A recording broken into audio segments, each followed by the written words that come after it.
공자님이 옛날에 그 정명론이라는 얘기를 했는데, 뭐냐면 이름을 방어한다 이런 뜻입니다. 이름을 왜 그러냐면 세상이 잘못될 때는 어떤 이름부터 흐트러진다는 거예요. 그렇다면 지금 우리가 사는 시대는 가장 흐트러져 있는 그 이름들이 있죠. 진보 이런 것도 그냥 이게 어디서부터 어디가 진보인지 얘기들도 많고, 또 거기에 대해서 또 얘기를 하면 뭐 이렇게 진보 감별사다 이런 소리 듣기도 하고, 아시는 분 있는 줄 알고 우시개로 얘기했거든요. 어쨌든 그 이름들이 일테면 이런 겁니다. 박정희, 요즘 이제 박근혜 씨가 대통령이 되려고 하니까 좀 진보적인 경향을 가진 분들이 이제 박정희의 딸, 박정희 얘기를 많이 하고, 이 장하주 씨 같은 분은 또 이제 그분의 성과를 좀 긍정적으로 얘기하다 보니까 논란도 많고 뭐 이런 것도 있는데, 어쨌든 간에 그 박정희라는 사람도 자기의 정치를 민주주의라고 했었거든요. 독재는 또 우리가 하는 말이고, 뭐라고 했습니까? 무슨 민주주의? 한국적 민주주의 이렇게 되어 있습니다. 근데 가만히 보면 이름이 흐트러질 때 꼭 그 붙는 말이 있어요. 앞에 현실적 진보, 실현 가능한 진보, 이런 것들은 한 번 좀 다시 생각해 볼 진보, 진보라는 말을 했대요. 그러니까 이런 건 마찬가지로 문장이라는 것, 그 시대의 문장이나 문체의 흐름이라는 것도 그 현실의 흐름과 상당히 관련성이 있다는 게 제 생각입니다. 그래서 전반적으로 그 사회적으로 그 흘러다니는 문장들이 너무 이렇게 섬기면, 흐트러지면 뭔가 상당히 좀 심각한 문제가 있는 시절인 것이고, 문장들이 단단하고 또 절제되어 있고 하는 문장들이 많이 나오면 그것은 또 잘 조화롭게 잡혀있는 시대일 수도 있고, 그런 관련성이 있는 거고요. 지금 뭐 단도직입적으로 지금 현재 한국의 문장 이렇게 얘기한다면, 인터넷을 기반으로 남많은 문장에 대해서 얘기한다면 저는 뭐 아주 부정적입니다. 이것은 우리 시대의 사유를 우리 시민들이요, 노동자들, 이 자본주의사회에서 보통의 사람들은 노동자라는 정체성과 시민이라는 정체성을 동시에 가지고 살아가지 않습니까? 여기 아마 대부분 그런 분들일 텐데, 이 지금 현재 한국의 대중들의 어떤 사유의 어떤 그 성김이 문장의 성김으로 상당히 표현되고 있다. 그리고 그 문장의 성김이 다시 그 사회적 견해를 내고 진지한 토론을 내서 좀 더 진전한 그런 그 순환을 또 막아서고 상당히 악순환을 보이고 있다, 이렇게 생각하고 있는데요. 그것은 뭐 차차 말씀을 드리겠습니다. 요즘에 뭐 멘붕이라는 말 있죠. 멘붕이라는 말이 이게 어디서 어디까지 얘기하는지 잘 모르겠는데, 저는 그 멘토가 유행하는 것과 멘붕이라는 말은 관련이 있거든요. 사람들이 자기 스스로 주체적으로 생각을 고추세우고 그 생각에 맞춰서 살려고 노력하는 것이 너무 힘든 세상이기 때문에, 내가 생각하는 건 이런데 현실은 어쩔 수 없다, 이런 시대다 보니까 자기 생각을 스스로 만들기보다는 어떤 특정한 사람을 그 우상화해서 그 사람한테 자기 생각을 의탁하는 경향이 있죠. 그리고 옛날에 예수 시대나 이런 때 그 거짓 선지자 이런 말 들어보셨어요? 여기는 다 저 유물론자들이니까 교회는 안 가르쳤어요. 거짓 선지자라는 것이 부정적으로 말하면 현재 멘토, 이거 뭔가 이렇게 실제 현실의 맥락을 갈피를 잡고 또 정당하게 분노하고 해결하며 나가는 어떤 이런 쪽이 아니라, 뭔가 개인의 어떤 마음가짐의 문제라든가, 뭔가 너무 부정적으로 봐서 문제라든가, 뭐 이런 식의 그럴싸한데 상당히 그 사람들을 어리석게 보는 그런 식의 얘기들, 멘토라는 분들이 많이 사실 벌써 이게 얘기 제목이나 책 제목부터가 이렇게 되먹지가 않았잖아요. 그냥 아프리카 청춘이다. 세상에 지금 현재 청년들 보면서 어떻게 무슨 염치로 그런 아프리카 청춘이라고 그 책을 읽어보기도 전에 정말 무례하고 무책임한 제목이 되는 생각이 드는데 어쨌든 멘토라는 사람들이 갖는 권위 대중들이 그들에게 부여한 권위의 그 크기만큼 보통의 사람들의 사유와 그 사유를 표현하는 문장들이 많이 벌어지고 있는 것 같다. 이게 제 생각입니다. 강준만 선생님 아시죠? 예. 여러분. 요즘에는 이제 안티조선이나 수구보수 이런 의제들이 일반적인 시민들의 그냥 상식 비슷하게 돼가지고 그때는 뭐 더 금진적으로 나가지 않으니까 크게 이제 뭐 논란의 중심에 선다든가 그러시진 않지만 대단히 중요한 한국 여론이라든가 사회적 토론에서 대단히 중요하고 의미 있는 역할과 족적을 남긴 분이었는데 그분의 문장을 보시면 상당히 성깁니다. 어떤 사람이 한 챕터에 할 수 있는 얘기를 그분은 책을 한 권을 쓰시죠. 근데 저는 이제 그 선생님의 문장을 그 선생님 스타일이라고 봅니다. 문체라고 보는데 그것은 사실 논지가 굉장히 살아있고 대단히 친절한 구어체의 문장 이렇게 분류할 수 있다 이렇게 보죠. 그리고 이제 또 근래 그보다 좀 젊은 분들 중에 여러분이 이렇게 아실 만한 또 분이 누가 있어요? 우석훈 씨 같은 사람. 우석훈 씨 문장 보면 어때요? 저는 그냥 이 문장을 중립적으로 하는 얘기니까 누구의 문장을 이렇게 없이 말한다고 생각하시면 안 됩니다. 여러분들 뭐 그냥 대답을 좀 하시면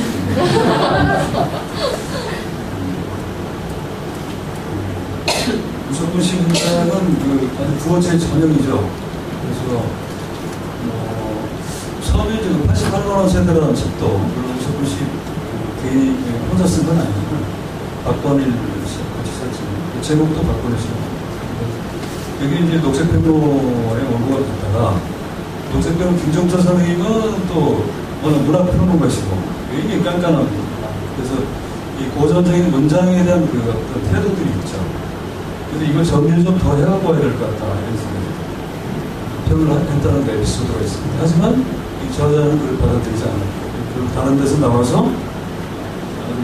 많이 팔렸는데 어쨌든 강준만 선생님이나 우석훈 씨나 이런 분들의 그러니까 제가 드리고자 하는 말씀은 무조건 문장이 절세되어 있고 태고가 꼭 많이 되어 있고 함축적이어야 한다 그것이 무조건 좋다는 얘기가 아니라 문체도 있을 수 있다.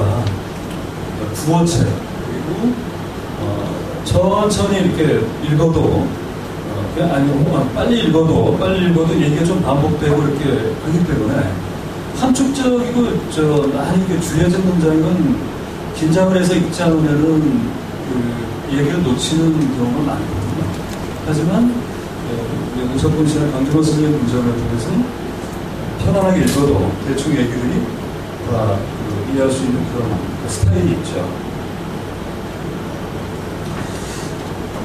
제가 생각할 때 한국의 이 문장들이 이 성긴 문장들이 하나의 그냥 보편적인 부끄러울 것도 없는 그냥 이런 어떤 일반적인 문장으로 여겨지기 시작한 것은 역시 이제 인터넷 글쓰기라는 것이 한국 사회에 많이 이제 유행을 하면서 빗대서 말하면 거의 전 국민이 밤에는 정치평론가 역할을 하게 되면서 연예평론가 혹은 정치평론가 역할을 하게 되면서 글을 쓴다는 것이 어떤 특별한 무슨 어떤 사회적으로 하게 될 라이선스가 있거나 특별한 진연에 해당되는 것이 아니라 누구나 쓸 수 있는 시대 그런 건 참 좋은 건데 그렇게 성긴 문장 그리고 그렇게 성기게 써도 별 문제가 없고 그거를 불편하게 생각하지 않는 그런 식의 이제 어떤 분위기들이 굉장히 일반화되었었죠. 그래서 사실은 이게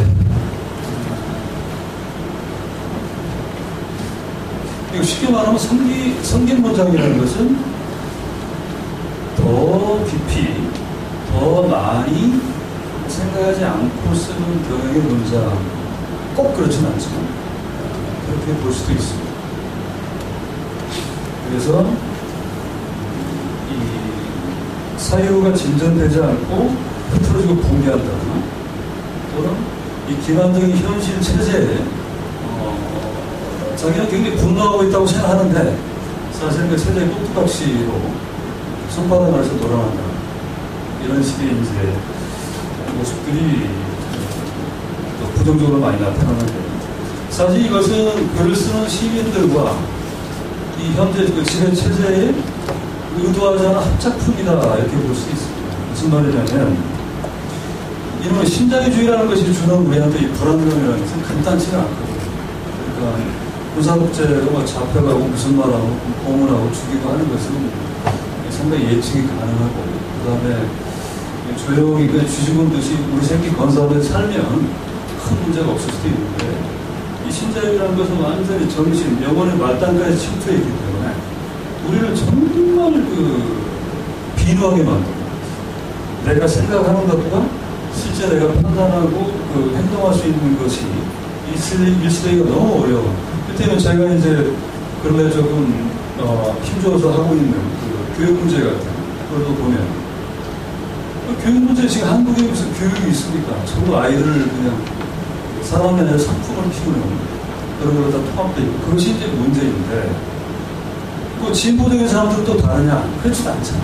그러니까 보수적인 사람들은 당당한 얼굴로 아이들을 경쟁에 몰아넣는다면 진보적인 사람들은 매우 불편한 얼굴로 아이들을 경쟁에 몰아넣고 보수적인 사람들의 그 교육의 실제 목표가 뭡니까?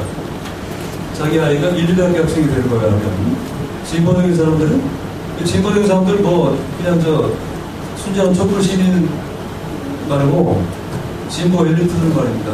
진보 집권 말하고 막 반이명 막 앞장서서 사는 이런 분들 그런 분들이 그 아이들 교육하는 거 보면 목표는 뭡니까? 보수적인 사람들은 아이가 1, 2학기 학생이 되는 겁니다. 인성이 어떻고 뭐 이런 건 두 번째 문제이고 아이가 1, 2학기 학생이 되면 인류 상품이 되는 거니까 성공했다고 생각하죠. 진보적인 사람들의 목표는 간단한 문제인데 진보적인 1, 2학기 학생이다. 그러니까 1, 2학기 학생인데 신문은 조정동이 아니라 한겨레 경향을 보고 엄마 아빠하고 촛불 시도 흔쾌히 나가고 박근혜 반대하고 그런 그래서 이것이 사실은 진보적인 교육의 소멸성이냐 더 탐욕스러운 것이다 라는 질문을 이제 하는 어떤 성찰 그리고 그런 논의들을 벌려나가고 있는데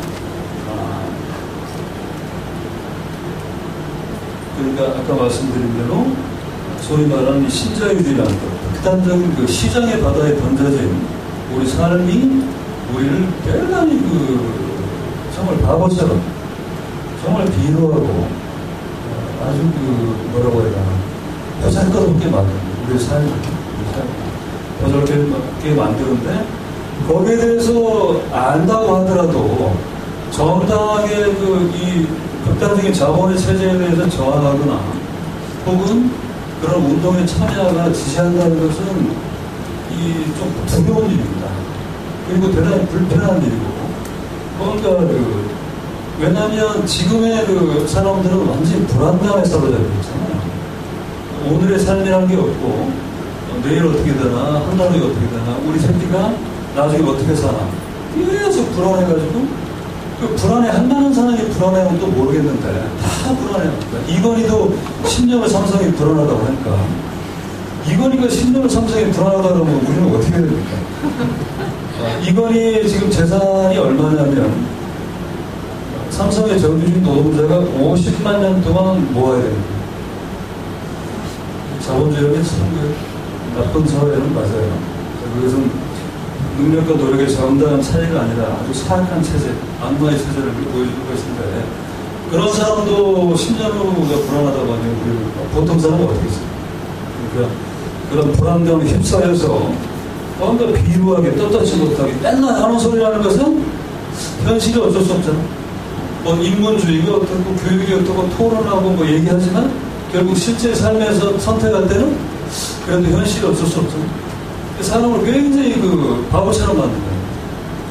그러면 이런 이 시민들한테 뭔가 자신을 정당화하고 자신이 분노를 하고 있다. 이 자존감을 지킬 수 있는 대상이 필요합니다. 거꾸로 말하면. 그래서 그런 의미에서 역설적으로 아주 그 편리하고 적절한 대상이 된 게 이제 이명박이라는 존재인 것이죠. 그러니까 모든 문제가 이명박한테 시작된 것이 아니라 사실은 오히려 그 빗대어서 상상받는 김대중 노무현 정권, 이명박, 정치적 민주주의라는 것과 지금 현재 사회 경제적 그 상황이라는 것은 상당히 다른 차원의 문제입니다. 모든 것을 이제 이명박이라는 대상을 놓고서 그것에 그 이명박의 추함을 욕하고 조롱하고 반대를 표시함으로써 내가 이 신자유주의 체제가 나를 비루하게 만든 상태에서 내가 자존감을 지키고 정당한 분노를 하고 있다는 위로를 받는 어떤 지금 대단히 이제 제가 좀 냉정하게 하는 얘기입니다. 또 이렇게 말씀드리면 또 어떤 분들은 반이명박이 뭐 소용이 없다는 얘기입니다. 노무현하고 이명박이 똑같다는 얘기다 이렇게. 근데 말이 그렇게 되면 우리가 논의를 할 수가 없는 것이죠. 그러니까 이명박이 그러니까 너무 기본적인 거고 이명박에 대한 분노 이런 게 기본적인 것이고 그건 너무 당연한 것이고 그것이 다라고 말하려고 하는 어떤 움직임에 대해서 우리가 좀 제거할 필요가 있다 이런 얘기입니다. 자 어쨌든 이런 상태에서 반이명박이 그 진보를 거의 다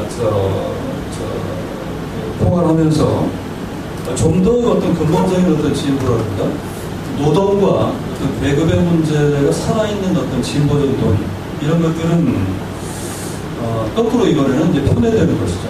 뭔가 비현실적이고 뭔가 관념적이고 80년대식이고 이런 식으로. 자 이런 어떤 그 애석한 상황과 난무하는 성긴 문장들은 관계가 있다는 말씀입니다. 왜냐하면 그 성긴 문장의 특징은 한 번 더 생각하거나 하지만 이게 다를까? 더 근본적인 뭐가 있지 않은가? 그러면 이 사람들은 어떤 이런 식의 이제 한 번 더 생각하는 그 어떤 그런 것을 그 화하지 않는 대단히 빠르고 적자적인 문장들이기 때문에 그런 문장의 범람과 그런 어떤 사회진보적 상황 상당히 관련이 있다. 통진당 사태 같은 것도 그렇잖아요. 문체를 얘기하는데 자꾸 내용을 얘기해요. 참 큰 문제. 통진당 사태도 보면은 이제 그냥 평화말에 요즘은 다 요즘 시민들이 경기동부 이런 걸 알고 하니까 굉장히 재밌는 시대가 되었어요. 사실 경기동부인 울산연합이 이런 말은 진보 진영 안에서도 조금 특정한 사람들의 공공연한 어떤 지식이었고 일반적인 시민들이 아닌 일이 아닙니다. 이 주사파라고 하는 사람들이 진보를 주겠다 이렇게 말들을 합니다. 진보 인사들이. 그런데 진보를 주겠다는 게 어떻게 주겠다는 걸까요? 부정선거? 아니 막대먹은 행동? 그건 본질이 아니고 부정선거나 막대먹은 행동으로 무엇을 했는가에 대해서 생각을 해야 되는 거지. 아니 부정을 하고 이렇게 막 그 비민주적으로 당을 운영하고 하는 것은 보수도 진보는 상관없이 잘못된 것이고 그리고 그것을 지킨다고 해서 진보가 되는 것은 아니고 그것은 보수 진보와 관계없는 거예요. 그건 정당한 거예요. 너무 당연하고 상식적이고 이 주사파라는 사람들이 진보를 주겠다면 그것은 이 진보에서 노동이라는 것과 대급이라는 것을 한 이 시간에 거쳐서 야금야금 다 사라지게 만들었다 할 수 있죠. 옛날에 처음에 이제 일단 비판적 지지라든가 뭐 민주연합 이렇게 해가지고 우리 진보 세력의 힘도 좀 약한 것도 있고 그리고 수구 아주 반공 극우 세력의 힘이 세니까 저 정권을 집권을 막기 위해서 조금 더 나은 부르주아 자유주의 세력에 우리가 연대해야 된다 하는 것이 이제 민주연합론이라고 보통 말을 하는데, 근데 지금은 그것이 주사파들이나 NL들의 주장이 아니라 진보의 일반적인 보편적인 주장이 되었고, 그 다음에 거기에 대해서 이견을 내면 완전히 이제 무슨 교조주의자 아닙니까? 80년대 주사파 이런 식으로 이제 오히려 매도를 당합니다. 사실은 주사파는 굉장히 곤란을 겪고 있는 것처럼 보이지만 완전한 승리를 거두었죠. 20년 동안 자신들의 비판적 지지, 민주연합론을 한국 진보의 아주 일반적이고 전적인 주제로 만들어냈습니다. 자, 근데 재밌는 건 그 주사파가 아니면서 이 진보하고 자유주의 세력의 중간에, 그러니까 저희 또래 많은 분들인데요, 되게 386들이죠. 그러니까 이 청년 시절에 급진적이고 풍천 노숙하면서 운동하다가 김대중 노무현 정권 동안에 이제 교수도 되고 뭐 농객도 되고 언론사 사장도 되고 뭐 이런 그 얘기 하나하나 할 때마다 특정한 인물을 자꾸 연결시키지 말아주십시오. 어쨌든 좀 벤처 사장도 되고 뭐 학원도 운영하고 하면서 신흥 중상층이 된 저희 또래들이 이 사람들한테 필요한 게 이제 이런 것이죠. 노동과 계급의 의제가 살아있는 진보가 되실 때는 자신들이 변화하는 거 아닙니까? 세대에 흡수된 것이고, 뭔가 이제는 좀 다른 삶을 산다 하는 이런 게 있는 것이죠. 거기에 대해서 정직하게 인정하고 연대하면 되는데 그렇지가 못하고 욕심들이 많아갖고 자신들의 달라진 삶, 중상층이 된 삶에 진보라는 개념을 갖다 끼워 맞추는 거죠. 지금 우리 시대의 진보는 옛날하고 달라서 노동이나 계급 이런 거는 그건 좀 옛날 얘기고, 뭔가 좀 이제 이명박을 맞고 시민의 상식이 살아나고 이런 것이다. 사실은 그런 분들이 이 주사파라고 불리는 사람들의 활동을 아주 전폭적으로 거들고 또 대중들한테 또 전달하고 하는 역할을 했죠. 통진당이라는 것이 통진당에 대한 뭐 민주노총이 또는 이른바 진보 인사들의 어떤 거의 일방적인 통진당이 진보 진당과 대비해서 이런 어떤 지지, 현실적인 진보 이런 것들은 사실은 그런 사람들이 그 통진당 안의 구조나 그 당이 주사파라고 불리는 사람들이 사실은 주인 노릇을 한다는 것을 몰라서가 아니라 주사파를 또 좋아해서가 아니라 자신들의 현재 정치적 입지 그리고 정권 교체로 얻어지는 자신들의 어떤 그 유익함 이런 것들을 염두에 둔 정치적 행동이었는데, 근데 그랬던 사람들이 이제 경기 동부를 시민들이 알게 되고 이정희 같은 그 대중들이 그렇게 좋아했던 사람이 결국 이제 그런 식의 이제 이미지를 얻게 되고 하니까 뭐 소름이 끼친다, 뭐 신나겠다, 저럴 줄 몰랐다 이런 식으로 자신들이 다시 준엄한 어떤 진보의 비판이다, 진보는 죽었다 이런 식의 얘기들을 막 하죠. 자, 사실 이건 조금만 맥락을 생각해 보면 어느 것이 옳다 그르다를 떠나서 대단히 기만적인 그 개연성을 인간관계를 가진 일이라는 걸 알 수 있는데, 얼마나 지금 현재 문장과 언어들이 생기냐면 그런 것들이 그냥 다 통과가 됩니다. 이랬다가 저랬다고 해도 별 문제가 안 되는 겁니다. 왜냐하면 이 트위터, 그 인터넷 글쓰기의 그 승기는 거의 트위터 시대로서 완전히 그 완성 단계에 이르는 것 같다는 생각이 드는데,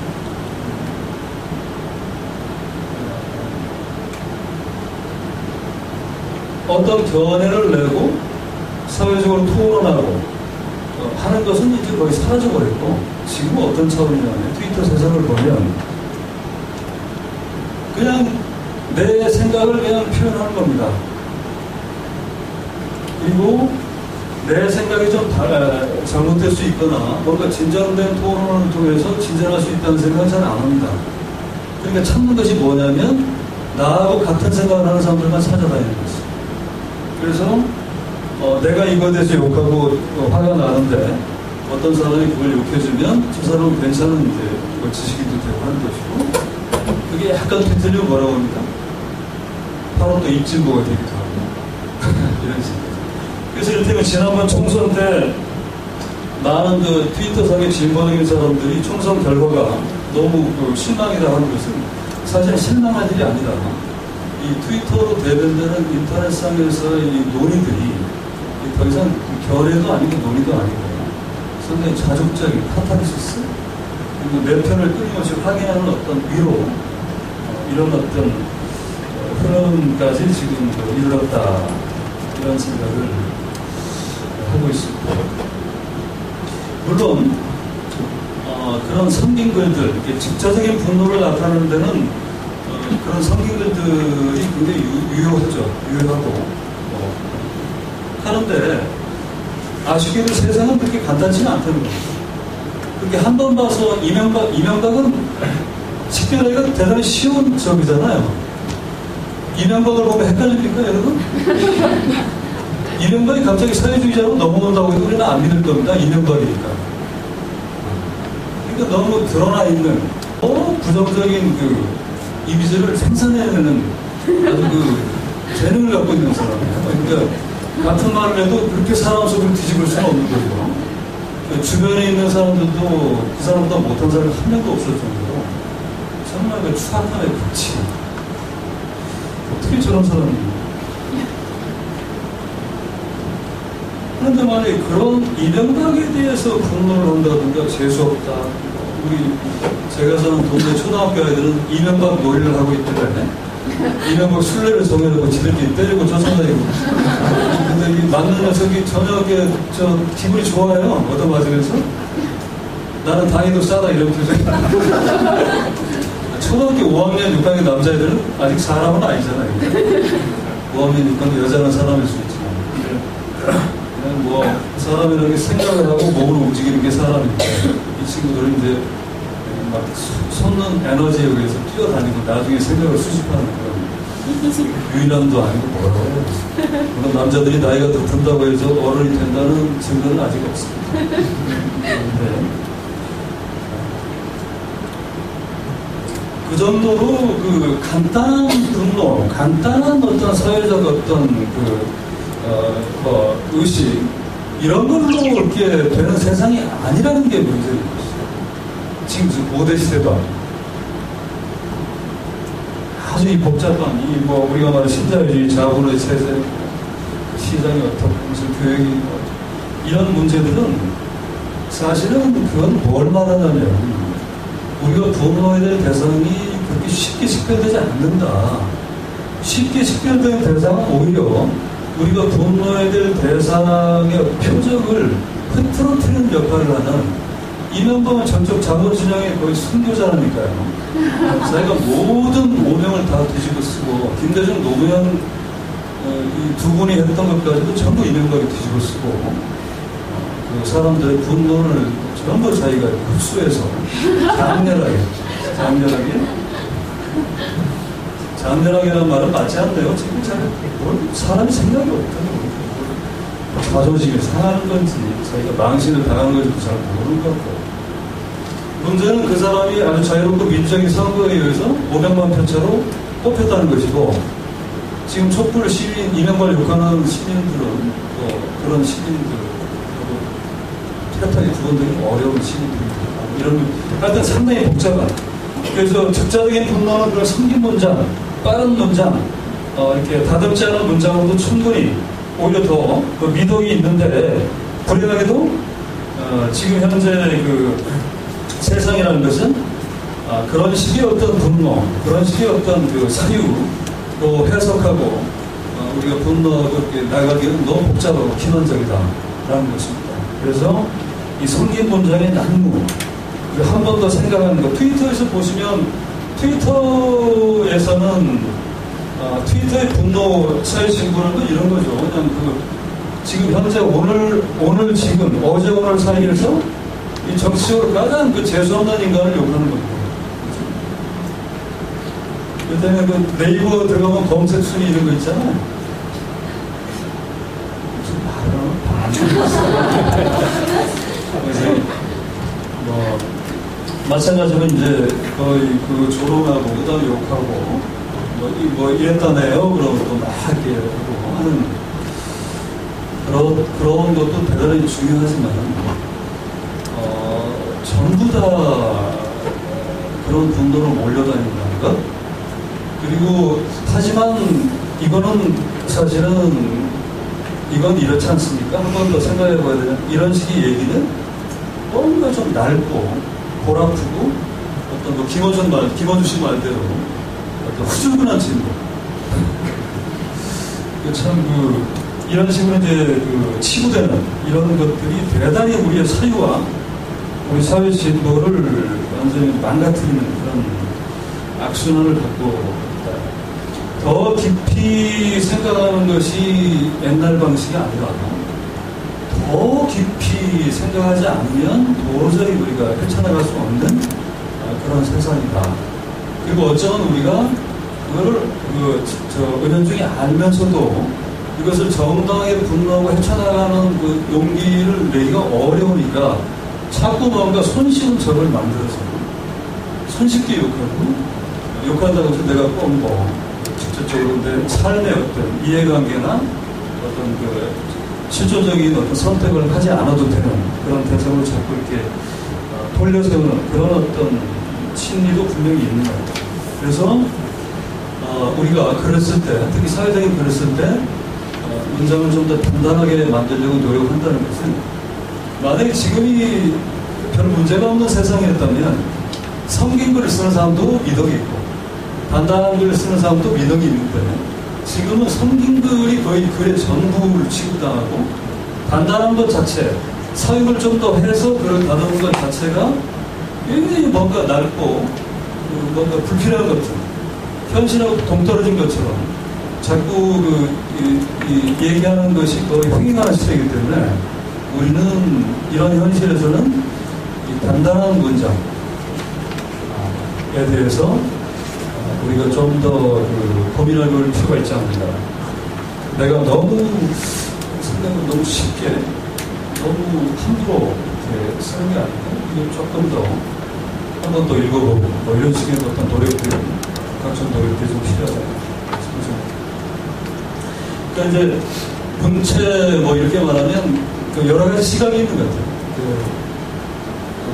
여러분 디자인이라는 말이 있죠, 디자인이라는 말을 보통 사람들이 어떤 껍질의 문제로 오해하는 경향이 많잖아요. 디자인이 예쁘다.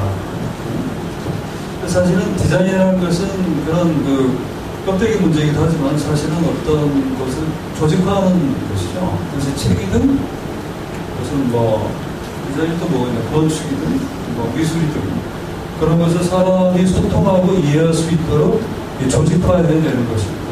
물론 단지 보기 이쁘고 감각적인 것만이 아니라 그런 것도 포함할 수 있지만 마찬가지로 우리가 문장을 만들고 문체를 만든다는 것은 문장을 이렇게 꾸며서 아름답게 꾸며서 많이 분장을 하고 차려입고 화상을 하는 것처럼 그런 것뿐만 아니라 평소에 이를테면 생활을 좀 반듯하게는 무슨 윤리적인 문제를 얘기하는 것이 아닙니다. 그러니까 정신을 좀 고쳐 세우고 그 다음에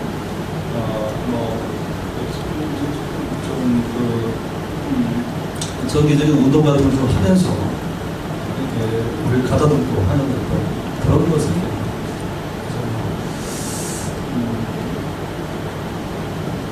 그리고 또 하나는 이제 문체 얘기하면 또 문장주의자들 요즘은 그런 젊은이들은 그런 사람들이 아예 없는 것 같은데 그거 하나는 좋은 것 같아요. 우리 윗세대 아저씨들 보면 글이 구원이라든지 문장이 내 영혼이라는 저는 너무 그런 말들은 좀 박사로도 글이 구원? 무슨 구원입니까? 문장이 영혼 너무 과한 얘기들이죠. 개소리들이고 그런 글인 것입니다. 글 자체가 무슨 대단히 결정적으로 세상을 변혁하거나 구조를 파하는 것이라고 보기는 어렵지만 분명히 그런 어떤 진전과 연대와 싸움에서 대단히 중요하고 왜냐하면 우리 생각을 정리하고 생각을 서로 이렇게 나누는 것이 글이기 때문에 우리가 이제 잘 드는 칼을 베이듯이 우리 문장을 다듬는 것 같아요. 그래서 꾸미고 예쁘게 만드는 것이 아니라 그 글이 아주 잘 치명적인 칼이 될 수 있도록 만들 것이다. 이런 식으로 제가 말씀드릴 수 있습니다. 여러분들 우리 이혜정 선생님 공지를 했죠. 제가 글 2가지 읽어보고 되도록 읽어보고 오시라고 했는데 읽었습니까? 글 2가지인데 하나는 이제 제가 짜게 쓴 나의 문장론이라는 글과 또 하나는 아시는 분도 있겠지만 보니까 이현우라는 로자라는 필명을 가진 중문학자가 몇 년 전에 썼던 세 사람을 두고 이제 문장을 문체를 쓴 글 읽으셨습니까? 네. 제가 확인을 한번 해볼게요. 참고로 나의 문장론이라는 책을 읽으신 분은 그러면 로자 이현우 씨의 양파가 기분 보정소 그거 읽으십니까? 뜻밖의 비슷하네요, 숫자가. 어떠셨어요? 재밌었습니까? 그 로자 글?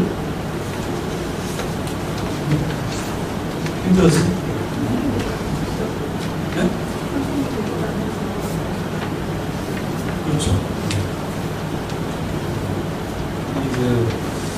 어쨌든 저는 개인적으로 이현우라는 분이 거기에 대해서 저에 대해서 어떻게 썼다 이런 걸 떠나서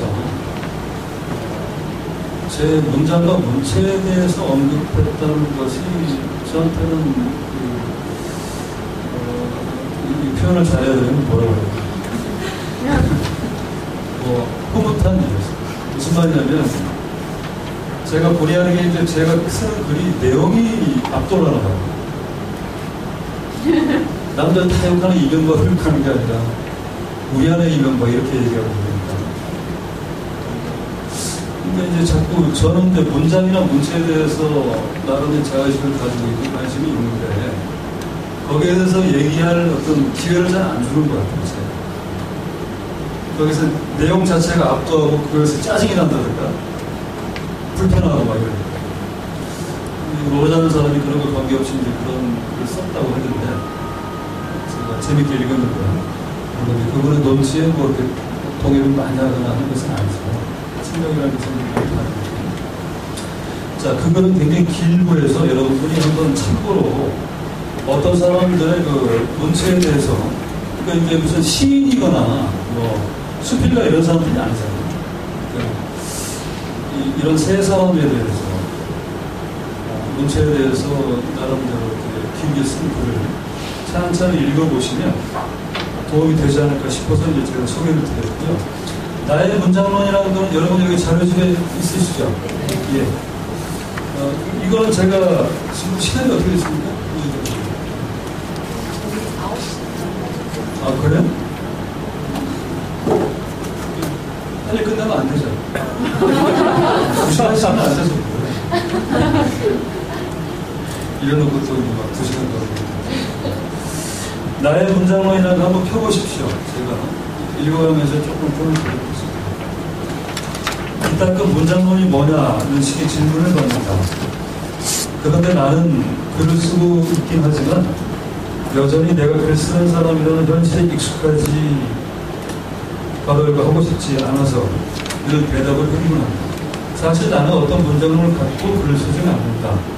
내가 글을 쓰는 이유, 즉 내가 단어와 단어를 빼고 이어붙여 사람들에게 보이는 이유는 단지 세상에 대한 생각을 나누기 위해서. 나는 글의 소재를 얻기 위해서 세상을 들여다보는 것이 아니라 세상을 들여다보기 위해서 글을 쓴다.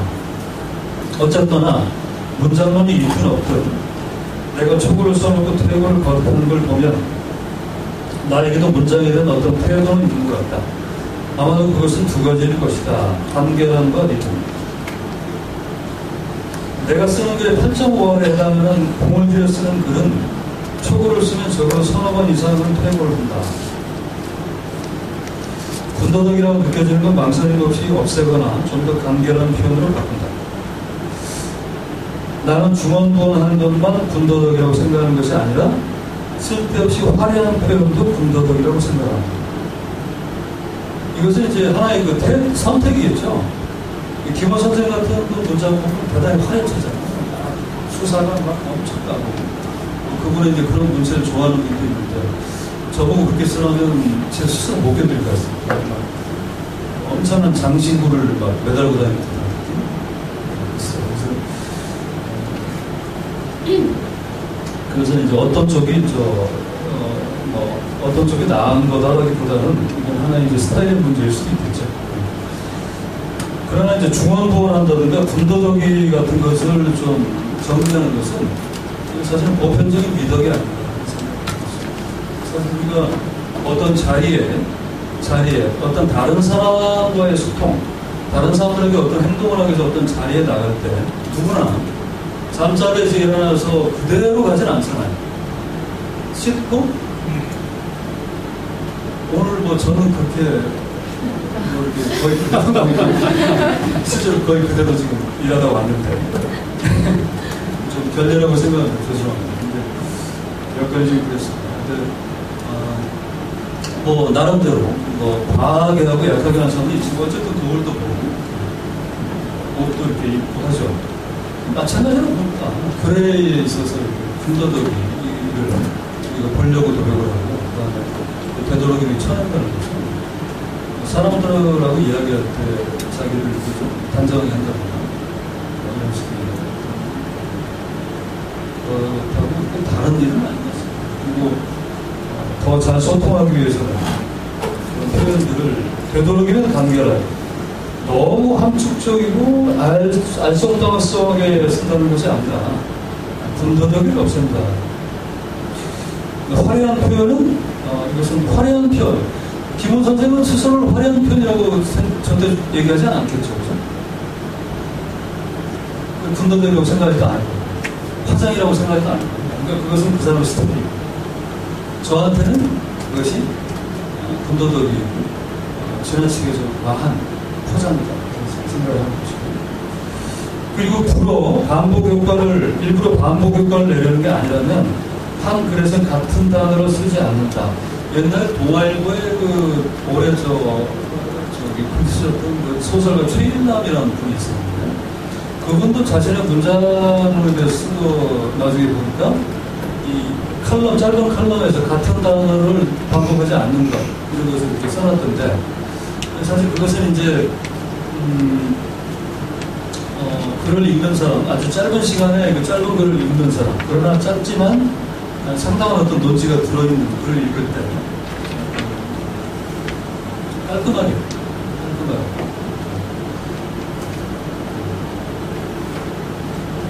좀 글을 최소한 다듬는 하나의 예의로서 글에 대한 상대에 대한 그런 것이 아닌가. 열매이야 칼럼에서는 반드시 30매가 넘어가는 긴 글에서는 되도록 30매가 넘는 긴 글에서 반복되는 표현을 줄인다는 것은 상당히 어려운 일입니다. 이렇게 되면 약간 배움적 차원으로 그때는 이제 문장을 다듬는 것 자체가 목적이 되거든요. 우리는 그러려고 하는 건 아니에요. 근데 여기서 이제 아까 말씀드린 대로 불어가 아니라면이라는 전제가 있습니다. 일부러 반복을 통해서 어떤 강조 효과나 어떤 그 느낌을 만들려고 하는 의도도 있겠죠. 그것하고 별로 이렇게 글을 읽어보고 별로 다듬지도 않고 다시 읽어보지는 않아요.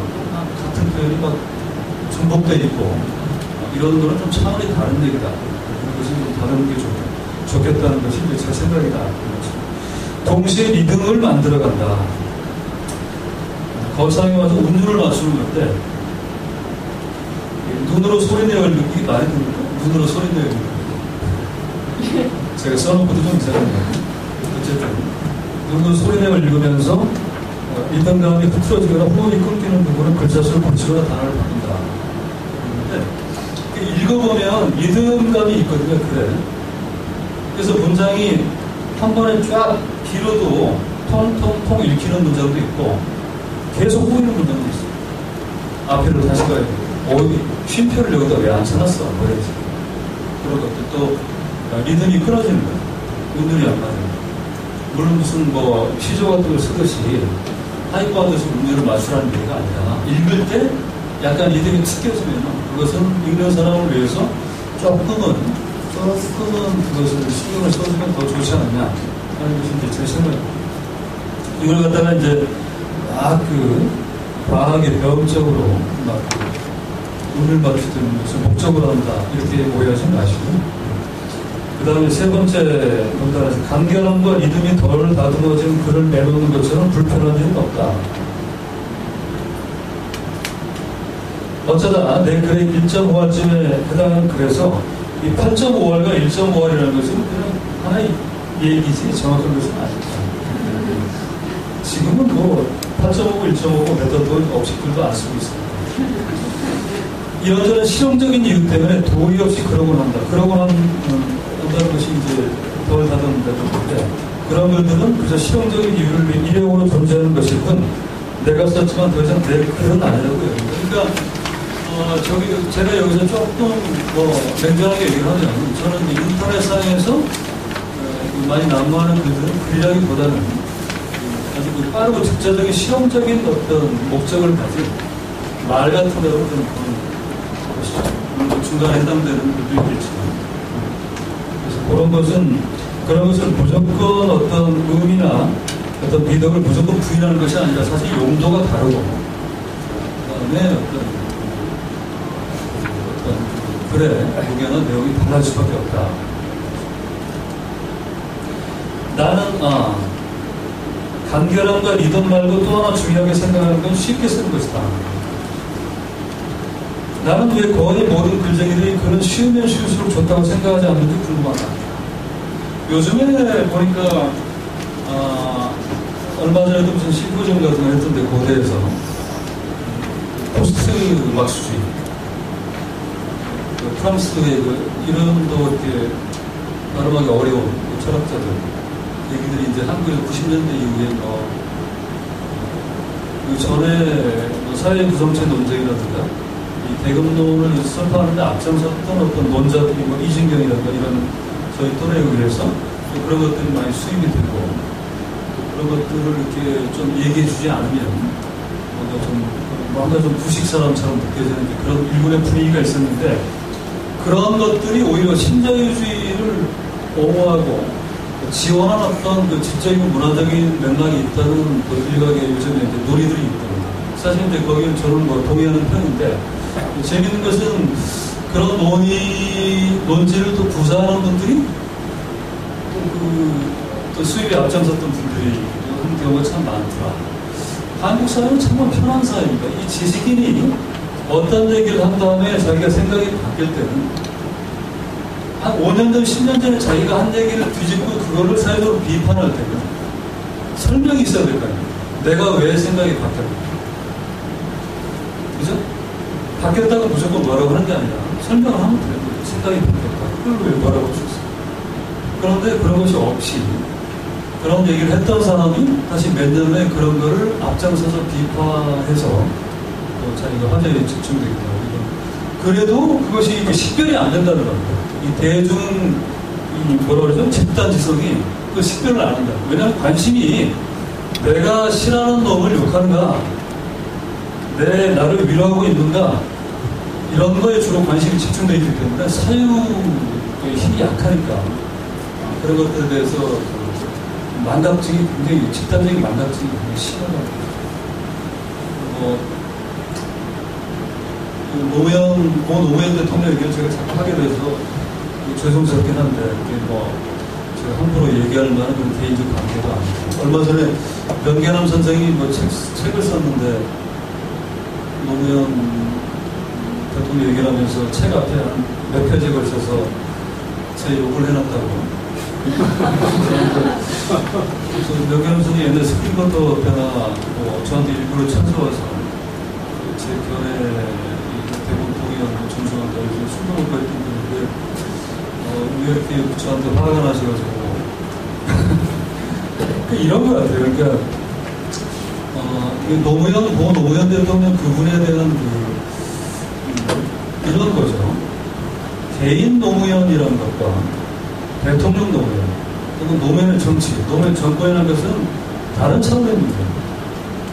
연애하는 것과 우리가 사회적으로 논의하고 싸우고 하는 것은 토론하는 전혀 다른 차원이에요. 그러니까 노무현 대통령이 보면은 여러분 기억하시겠죠? 요즘에 이제 이명박이 막 한겨레 경향이나 기사거리가 넘치던데 가족들 그 비리, 족보 이렇게 쫙 해놓고 정말 가관이 되거든요.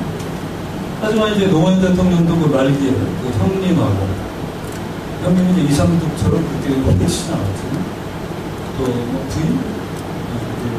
미국에서 이제 이런 문제들이 사실은 또 노무현 정권에 상당히 많은 이해찬 씨도 여러 가지 이제 옛날에는 사법개장으로 받았다면 이번엔 뭐 어떻게 받는다 차이가 없다. 제가 그때 SBS가 어디 무슨 데스크들 회식하는데 우연히 이제 친구 만나러 갔다 거기 합성을 하게 됐어요. 이 친구들이 SBS의 그 당시 데스크들 저보다 이제 그 당시 나이가 조금 위에 그 당시 이제 50대 한 초반 이 정도 그 정도 한 됐던 사람들인데 이 진도를 조롱을 하더라고요. 저 새끼들 뭐 우리보다 도덕적으로라도 우위라고 맨날 그거는 우위라고 생각했는데 지금 보니까 뭐 다른 게 뭐가 있냐고. 뭐 보수가 사업개장으로 받았더니 쟤들은 내기 골프에서 받고 뭐 다른 게 뭐야. 이런 식의 얘기가 있는데 제가 그때 저는 그 노무현 정권이나 자유주의 정치 세력을 옹호하는 편은 아니었음에도 불구하고 제가 아주 민망할 정도로 상황이 그러했습니다. 그다음에 퇴임하신 다음에는 이제 검찰 조사 과정에서 아까 말한 그런 것들이 사실로 밝혀지면서 노 대통령이 그걸 이제 사실을 인정하는 그런 식의 이제 표명을 했었고 그때 한겨레 신문에 사설 제목인가 일면 기사 제목인가가 국민의 가슴에 못을 박았다 나왔었어요. 완전히 바닥을 쳤었죠. 노무현이라는 정치인에 대한 어떤 대중들의 호의가 그랬는데 물론 이제 그 노무현 지지 세력, 친노 세력들 이런 분들도 이제 동반 추락했었죠. 그런데 그 불과 얼마 후에 이번에 이제 굉장히 이제 비극적으로 돌아가시고 그러면서 이제 완전히 바뀌지 않습니까? 이렇게 좋은 사람을, 이렇게 좋은 대통령, 이렇게 좋은 정치 세력을 이렇게 돌아갔어요. 저 나쁜 놈이, 저 나쁜 정권이. 근데 그런 이제 국민의 가슴에 못을 박았다고 한겨레에 나올 정도로 추락했던 그 정치 세력이 갑자기 이제 몇 주 만에 민주주의의 어떤 그 순교자가 되고 그 다음에 그 세력이 일제히 부활합니다. 유시민부터 시작해서 지금 뭐 문제였습니다. 근데 문제는 문제인 얘기도 문제는 이런 급격한 변화 뭐 정말 하늘 땅 같은 정치적인 지지나 이 어떤 반대라는 것이 사회에서 그렇게까지 되게 어렵거든요. 그렇게 들어가면 무슨 특별하고 어떤 개연성 있는 그 중간에 무슨 과정이 있었어야겠죠. 당연히 정상적인 사회. 그것이 없다는 얘기입니다. 그 중간에 있는 것은 오로지 노무현 대통령이 비극적으로 돌아가셨다는 것밖에 없는 것이죠.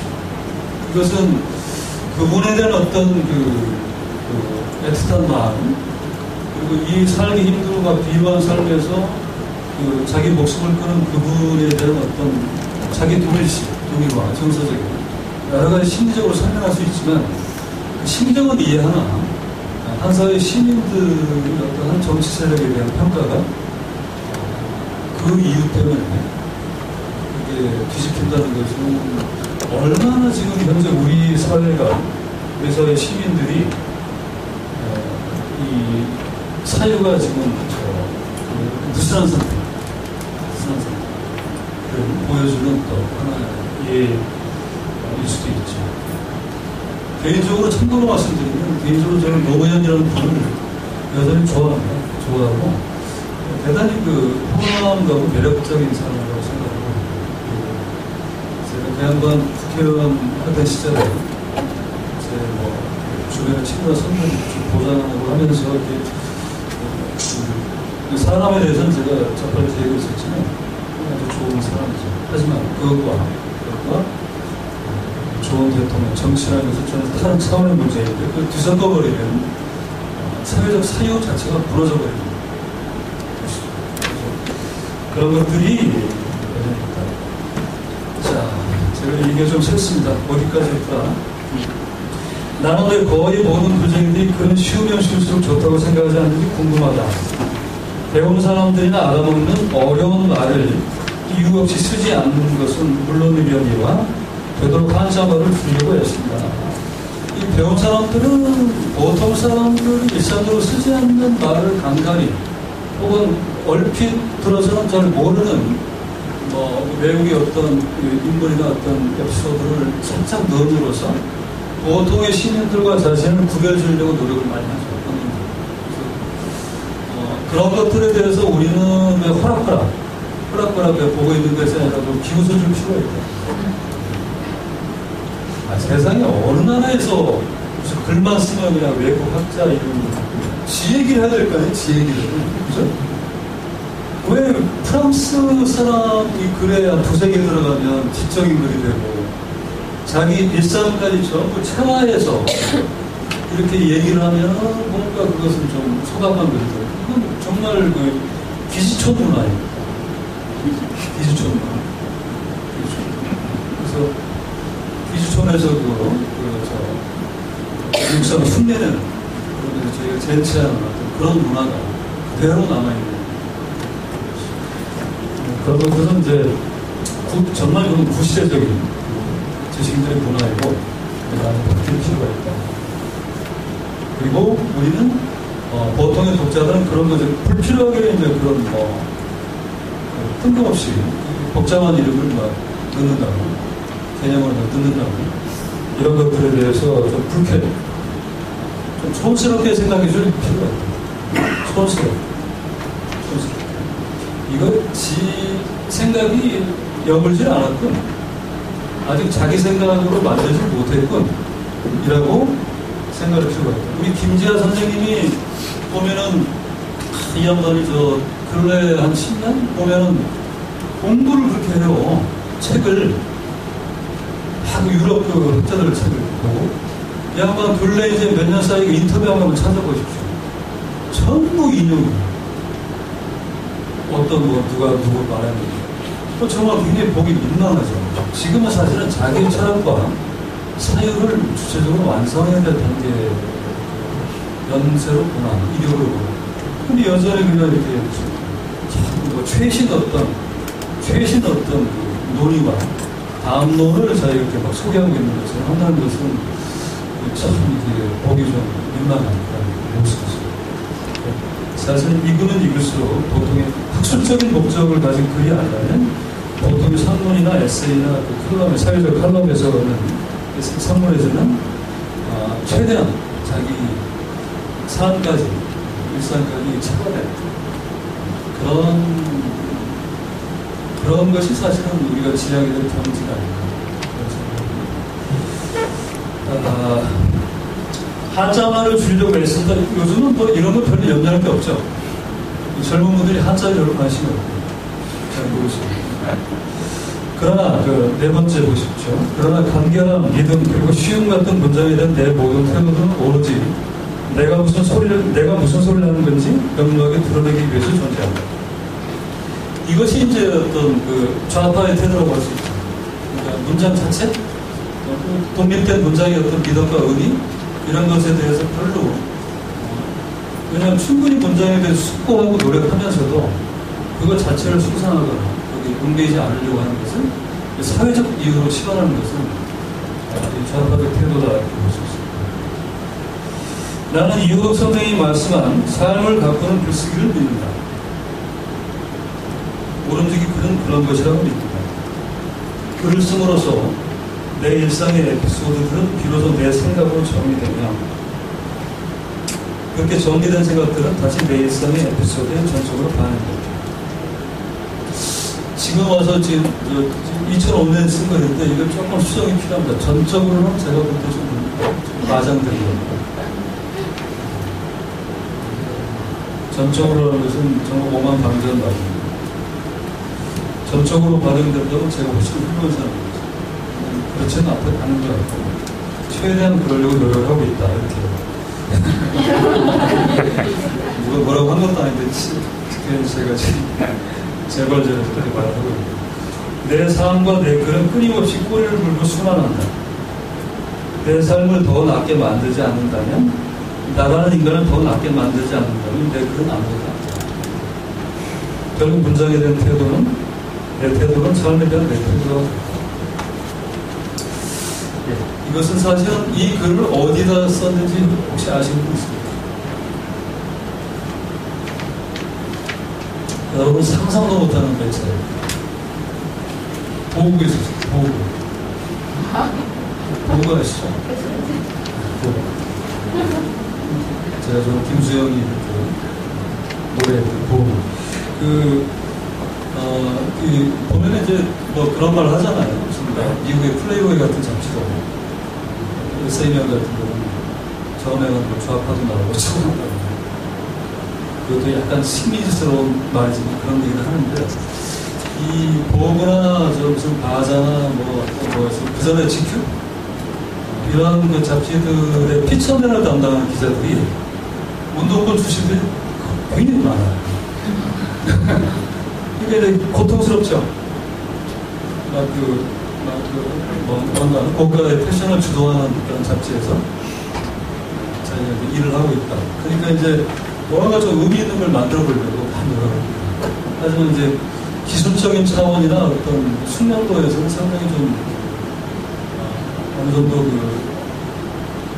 수이 있는 사람들이 많기 때문에 이따 보면 이런 걸 만드는 겁니다. 몇몇 사람한테 첨타를 해서 나의 문장로를 받아가지고 이렇게 특집을 조그맣게 끊는 거죠. 물론 보고에 그렇게 실려봐야 보고에 상당히 많은 독자들은 그걸 넘겨버릴 텐데 그거를 진행한 피처 기자는 자기 만족도 하고 저 같은 사람은 나의 문장로이라는 건 제 스스로 쓸 일이 없는 글인데 이런 기회를 통해서 보고 덕분에 이런 글을 남깁니다. 저는 이제 이렇습니다. 뭐 조선일보에 글 쓰는 것은 뭐 이렇게 우리가 말들 많이 하고 문무식 선배 같은 분도 그것 때문에 아주 치명상을 입고 했는데 근데 이제 그거는 동일해요. 저도.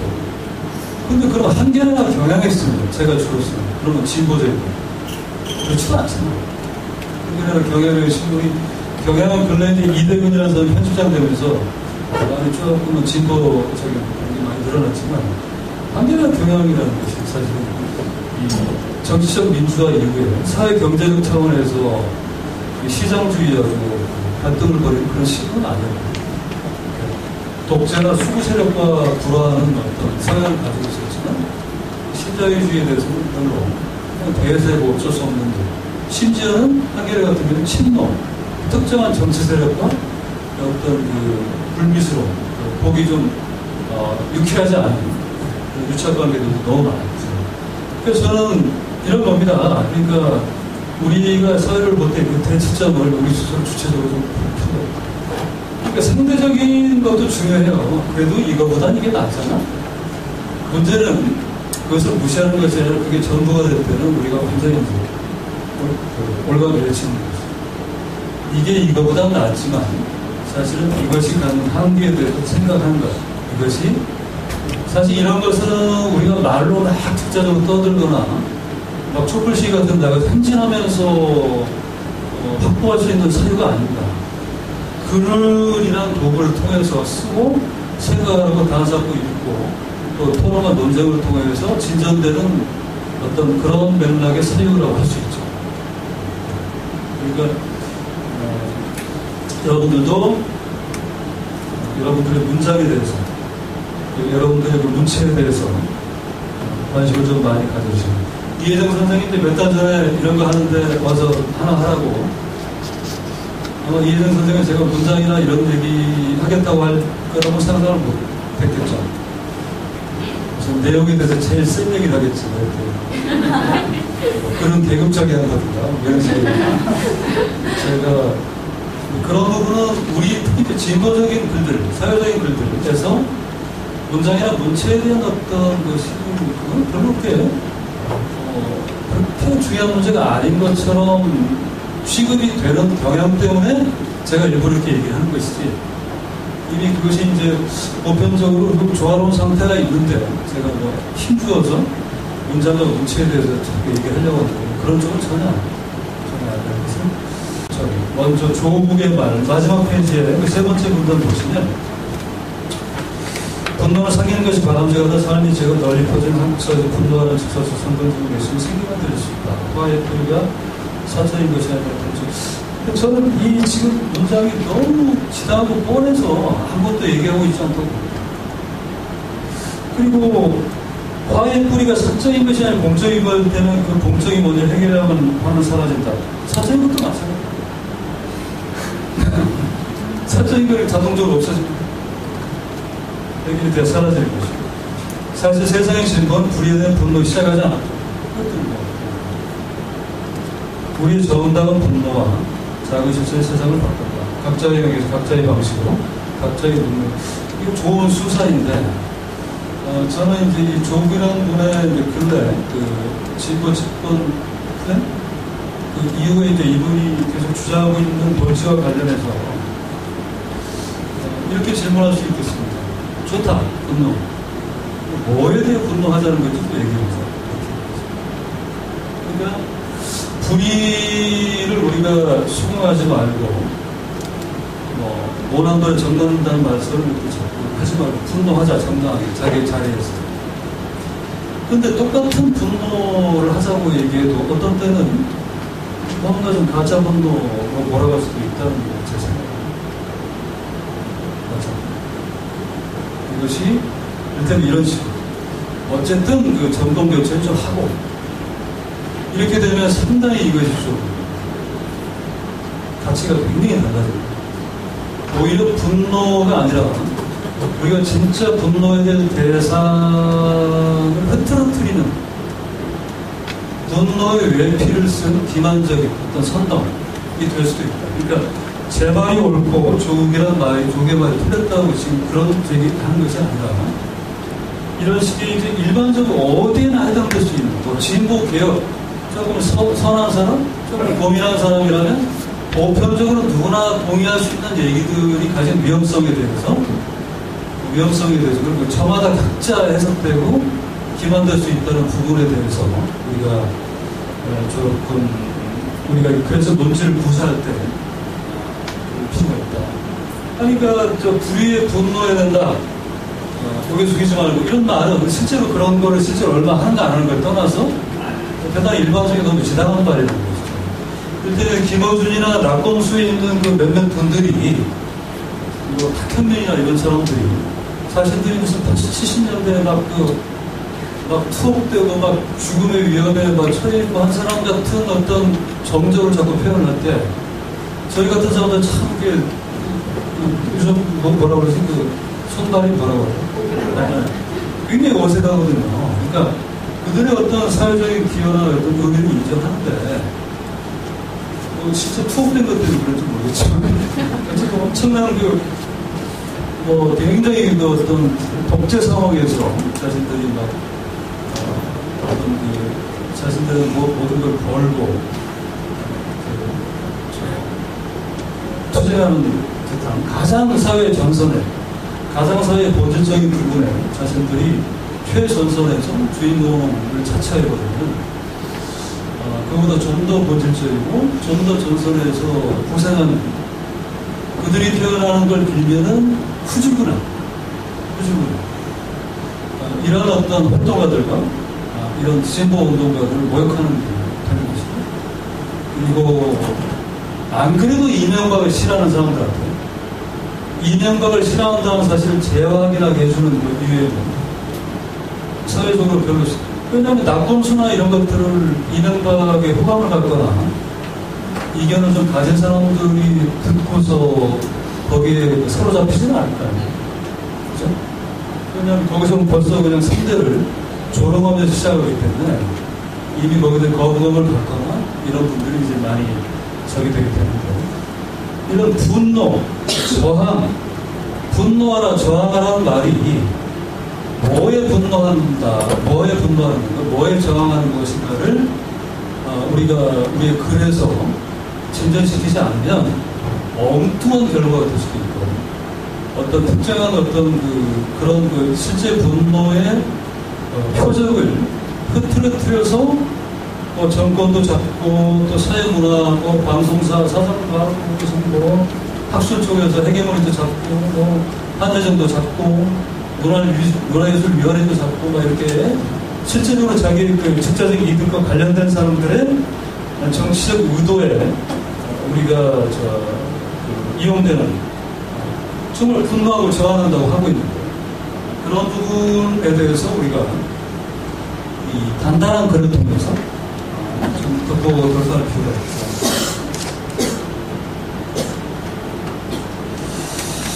자, 그다음에 맨 마지막 문단을 보시면, 자, 이건 이제 기술적인 문제인데, 자, 이제 입장을 정리할 시간입니다. 정진홍의 말대로 노여움을 보고 내 명대로 살 것인가? SN의 말대로 분노할 것인가? 이 말은 이 문장의 구조로 볼 때는 정진홍의 말대로 노여움을 버리면 명대로 살고, SN의 말대로 분노하면 명대로 못 살거나 큰일이 생긴다는 구조를 가지고 있습니다. 근데 이 앞에 문단을 보시면 그런데 분노를 외치는 90대 중반에 보통 평균 몇 이상을 살고 계신 분이기도 하죠. 그것은 살짝 농담입니다. 이 노인은 스스로 내가 세상에서 가장 행복한 사람이다. 그러니까 노여워한다는 것과 사회적으로 정당하게 무릎 꿇거나 피하지 않고 분노한다는 것은 차원이 좀 다른 얘기입니다. 분노한다는 것은 오히려 내 명을 누리고 날 행복하고 자존감을 확보하는 일이죠. 그러니까 이제 긍정적인 부분이 상당히 많은 거예요. 그러니까 이것은 내 명대로 못 살지만 옳기 때문에 해야 된다는 것이 아니라 사실은 대단히 진짜 행복에 다가가는 길이다. 분노하는 것이. 이런 건데 이제 요것과 그 뒤에 마지막에 이제 정리가 조금은 맞지가 않습니다. 맞지가 않아서 대리가 나옵니다. 그래서 오히려 진짜 행복과 진짜 즐거움과 진짜 자기 존중을 찾겠다. 이런 식의 생각을 하는 것이 오히려 좀 자연스러운 맥락이 아닌가. 이런 식입니다.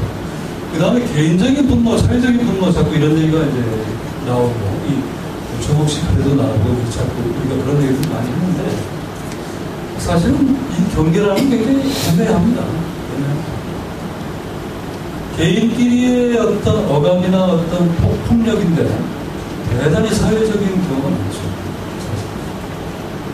아주 내밀한 관계에서 이루어지는 폭력이거든요.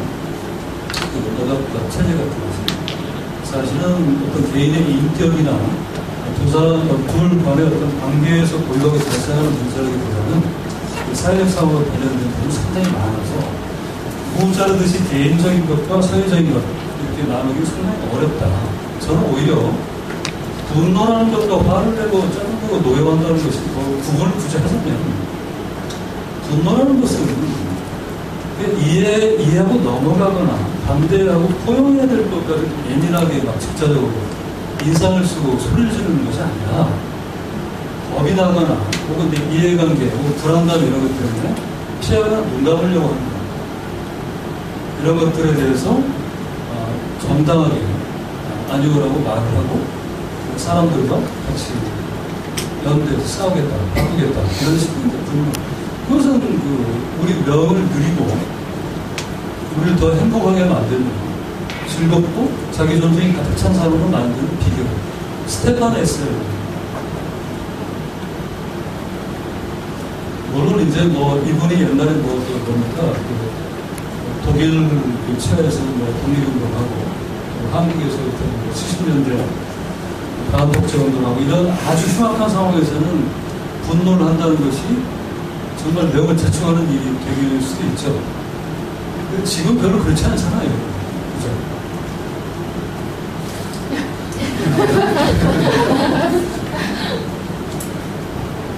독재라고 하는데 독재가 아닙니다. 이명박은 독재자의 자질을 충분히 가지고 있으나 독재를 하기 위해서는 독재자만 있어서는 안 되고 독재자의 자질을 가진 사람과 독재를 받아들일 수 있는 수준의 국민들이 필요하죠. 지금의 우리나라 그 일반적인 시민들은 이제 70년대식의 그런 식으로 막대 먹은 독재는 수용하지 않아요. 촛불 시위 같은 게 괜히 일어나는 게 아니에요. 하한선이 생겨났죠. 그러니까 적어도 정치적 민주주의와 관련해서는 우리가 다른 뭐 서구 나라들과 비교해도 크게 손색이 없는 수준까지 진전된 게 아니에요.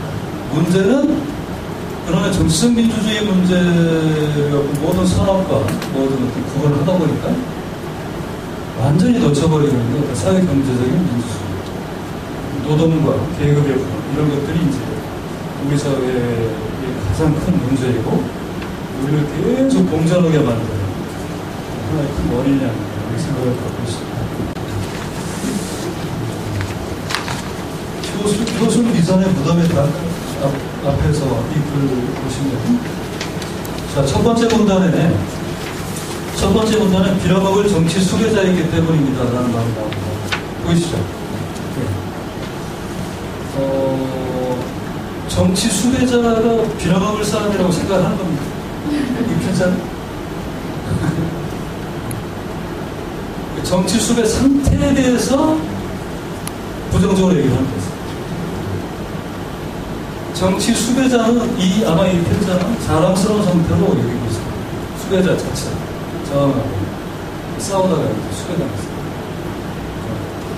빌어먹을 정치 수배 상태였기 때문이다. 뭐 이런 식의 표현을 하는 것이 좀 더 낫겠죠. 그 다음 문장이 2004년 졸업을 앞두고 이렇게 되는데 이것은 어떤 문제가 있냐면 대학을 다닌 것을 표준화하고 있다는 것입니다. 이것을 만약에 초등학교라고 오해하는 사람, 중학교라고 오해하는 사람, 고등학교라고 오해하는 사람이 많이 있다면 아마 이거는 이렇게 안 썼을 텐데 이것을 의례껏 대학 졸업을 앞두고라고 받아들일 거란 전제를 갖고 있는 거죠. 이것은 사실은 정당하지 않은 태도로 할 수 있습니다. 예를 들면 한때 사람들이 그 나이를 얘기할 때 몇 학번입니까? 그것도 상당히 문제가 있는 부분입니다. 왜냐하면 운동권 시절에도 대학에 안 가는 사람이 훨씬 더 많았어요. 그런데 이런 그 선민의식과 엘리트들이 아주 폭력적인 태도가 있었죠. 송영동 씨는 보면 그런 거 빗대서 자기는 뭐 대학 안 가고 소년 출신이라고 제목이 생각이 안 나요. 아주 그 재밌고 날카로운 식을 쓴 적도 있었죠. 그 다음에 다섯 번째 여기 2004년 6월 이맘때 홀로 무작정 찾아간 이타전에서 효촌리 국도. 이것은 효촌리 나오면 사실은 이것을 면과 돈까지 충분히 아는 사람은 돼서 그런 청산하지 못한 거예요. 저도 이제 여기를 가봤는데 이런 거는 조금 퇴고 과정에서 조금 다듬을 필요가 있다 생각이 들기도 하는데 안 다듬어도 상관없습니다. 그 다음에 마지막에서 세 번째 문단을 보시면 손목시기를 효선 비선의 추모함에 묻어두는 이벤트를 하고 돌아왔습니다. 과연 이벤트가 최선의 표현일까?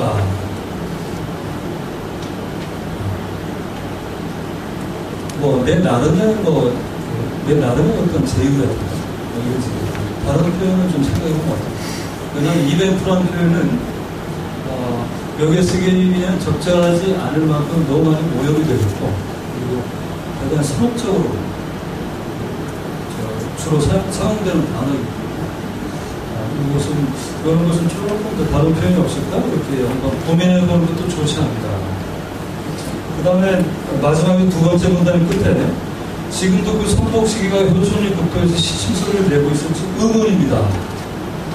궁금하다가 맞을 겁니다. 의문이라는 말은 뭔가를 의심한다든가 좀 비판하는 어떤 의미, 부정적인 의미가 좀 들어가는 맥락에서 보면 궁금합니다. 이런 식이라도 좀 좋죠. 뭘 자꾸 만들어내고 안 해도 살 수 있는데 좋아하는 세상이면 그렇게 되면 자본가들이 이윤이 없어집니다. 극소수 지배계급이 격차를 벌이면서 존재하기 위해서는 자꾸 뭔가 새로운 게 필요한 것이죠. 아니 스티브 잡스가 없다고 해서 스마트폰이 없다고 해서 우리가 불행했던 건 아니었어요. 그런 것들이 사실은 이 노동이라는 것 자체가 고전적으로 이제 우리가 말할 때 노동의 건강성, 일하는 사람들이 세상을 만든다. 이런 말들이 이제 전제가 된 상태가 되거든요. 사실 지금 현대 사회나 문명 자체의 본질을 회피하는 결과가 되는 그런 아주 애석한 상황이 있다. 그래서 그렇게 되면 또 어떻게 활용되냐면 이 자본과 노동 사이의 어떤 경제적 관련 문제, 이 문제만 자꾸 이제 가장 전적인 문제로 대두가 되니까 사실 노동 해방이라는 것은 누가 더 많이 갖느냐, 그리고 노동자가 자본가처럼 나보다 그 부자로 사는 것, 이것이 목적이 아니죠. 이것이 목적이 아니기 때문에 그런 어떤, 그러니까 이게 단단한 글쓰기라고 제가 표현하고 있지만 지금 우리가 살아가고 있는 세상이라는 것이 진보의 기만성은 굉장히 그 시사적인 문제이고 세계 문명 자체가 대단히 위험하고 불절된 방향으로 가고 있고 완전히 뒤틀려 있기 때문에 이렇게 생각해야 되는데 이거 전부 이명박만 욕하면 뭐가 되는 것처럼 얘기하면 이게 뭐가 되겠습니까? 하여튼 최 선생님이 옛날에 전혀 그쪽에 지지나 연대를 못 받으면서 아주 외롭게 그런 주장은 옛날부터 아주 힘들게 하셨고 그걸 뚝심 있게 생각을 하고 계신데 그래서 그 부분에 대해서 굉장히 존경을 표시고 그리고 특별한 아이디어가 있다고 했는데 우리가 고민을 해보죠. 오늘은 이제 사회신고의 아이디어나 기획을 하려고 하지 않는 문장과 문체에 대해서 그럼 여러분들 좋은 문장을 아름답게 꾸미려고가 아니라 여러분들의 글이 세상의 칼이 되고 세상의 거울이 되어서 세상의 갈피를 잡고 밝히고 여러분들 스스로 여러분들 인생과 세상의 주인이 되시고 그런 데 기여하시기를 진심으로 제가 소망합니다. 고맙습니다.